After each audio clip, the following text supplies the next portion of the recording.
Hello દોસ્તો, જય માતાજી, જય શ્રી રામ। તો દોસ્તો અત્યારે બહુ વરસાદ વરસી રહ્યો છે ને તમે જોઈ શકો છો કે કપાસની અંદર ઝીંડવા હોય હળવા મીડ્યા છે અને સાપા આવે છે, એ બધા જો ખરી જાય છે। તો તમને અમે દેખાડી કે કપાસની હાલત અત્યારે વરસાદમાં શું છે। તો તમે જોઈ શકો છો આ કપાસ કેવો છે અને એવું લાગે છે કે કપાસ બધો બળવા મીડ્યો છે, ખાખરવા મીડ્યો છે, પાંદડા ખરી જાય છે દોસ્તો। તો અમે તમને દેખાડી કે જો આ કપાસની હાલત કેવી છે અને જેને માંડવી હોય એને માંડવી કેવી થઈ ગઈ છે એ તમને દેખાડી। અમારી માંડવી છે તમને એ વખતે દેખાડી। તો તમે જુઓ અમારી હારે, તો જો આ કપાસ તમને દેખાડી, કપાસ જુઓ તમે અમારી હારે।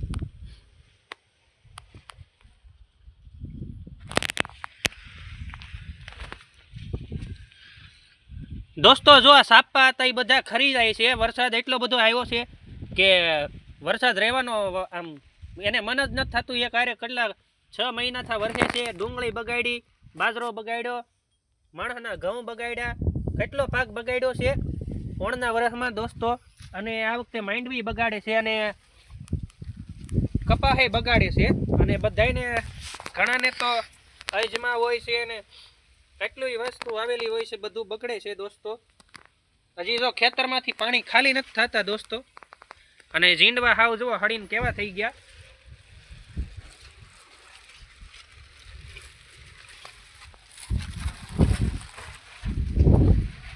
આ વખતે દોસ્તો ડુંગળીનું વાવેતર વધારે કરેલું હતું બધાને, તો ડુંગળી તો બધાને વહી ગઈ છે। ડુંગળી બધાને વહી ગઈ છે। અમારે હતી થોડીક કાંજીની, તે અમારે ડુંગળી બધી વહી ગઈ છે। એક એક છોડવો વહી ગયો ડુંગળીનો, એક ગાંઠિયો નથી રહ્યો। તમને એ વખતે અમે દેખાડશું હમણાં। અને દોસ્તો કપા હોતે ખાખરવા મળ્યો છે, વધારે પાણી ભરાઈને અને જાહેર હોય એને જાહેર પીળી થવા મળી છે। તો હાલો આપણે તમને દેખાડી ડુંગળી હતી ત્યાં।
તો દોસ્તો તમે અહીં જોઈ શકો છો કે અહીં કઈ ડુંગળીનું નામ નિશાન રહ્યું નથી। અહીંયા વાવેલી હતી ડુંગળી, એટલે કે કાંજી હોય આપણે એ સોંપી દીધી હતી અને પાણી ભરાઈને બધી વહી ગઈ છે હાવ।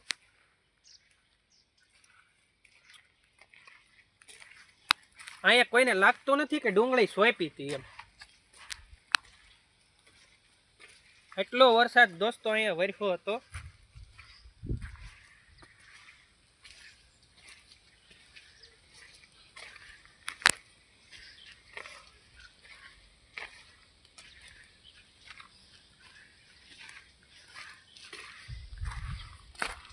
અને દોસ્તો આ તમે જાહેર હોતે જોઈ શકો છો કે જાહેર કેવી છે એ, અને આ કપા હોતે તમે જુઓ।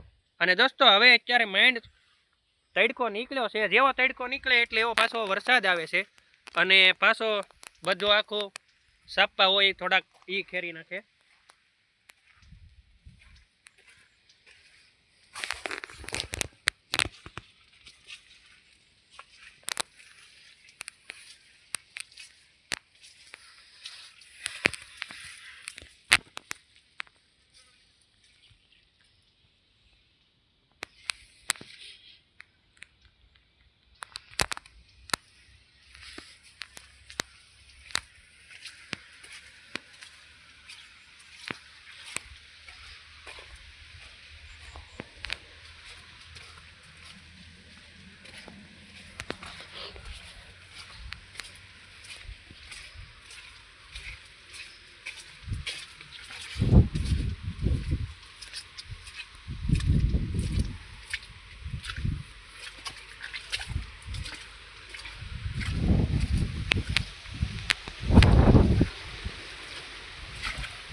એ હોતે ને દોસ્તો તમે કપાસ જોઈ શકો છો કે અહીંયા કેવું કેટલું નુકસાન થયું છે ઈ, અને કંઈક આખા છોડવા ઉભે ઉભા હોય હાવ હુકાઈ જાય છે, હાવ બળી જાય. અને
તો દોસ્તો તમે અહીં ઝીંડવા અને સાપા એ તમે જોઈ શકો છો કે કેવું નુકસાન થયું છે. એ બધું કપાસ તમે અહીંયા જુઓ કેવો છે એ.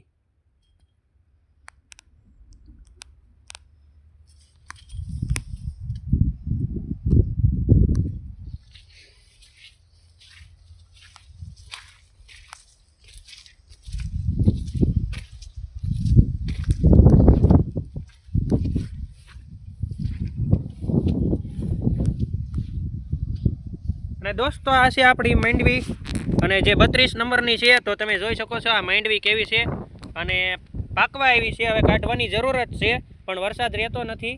એટલે જો વધારે ઊભી રહે તો હવે માંડવી ઉગવા મળશે દોસ્તો. તો હવે વરસાદ રહે એની વાટ છે, તો જલ્દી વરસાદ રહી જાય અને હવે કાઢી નાખી. કાઢવાનો ટાઈમ થઈ ગયો છે દોસ્તો. તો દોસ્તો આ અમે તમને દેખાડ્યો અમારો કપાસને માંડવી. તો આપણને તમે જોજો કેવું છે એ. અને ઓણના વરસમાં તો કપાસના વાવેતર બહુ ઓછા છે તો દોસ્તો, અને એમાંય ત્યાં હળવા માંડ્યો છે. અને હવે ભાવ કેવો રહી કેવો નહીં કાંઈ ખબર નહીં. અને માંડવી તો ઓણના વરસમાં બહુ વાવી છે બધાએ, તો બધાને માંડવીમાં નુકસાન ઘણું છું. તો દોસ્તો આપણને વિડીયો જો ગમે તો લાઈક શેર સબસ્ક્રાઈબ કરજો. મળશું નવા વિડીયોમાં. જય માતાજી.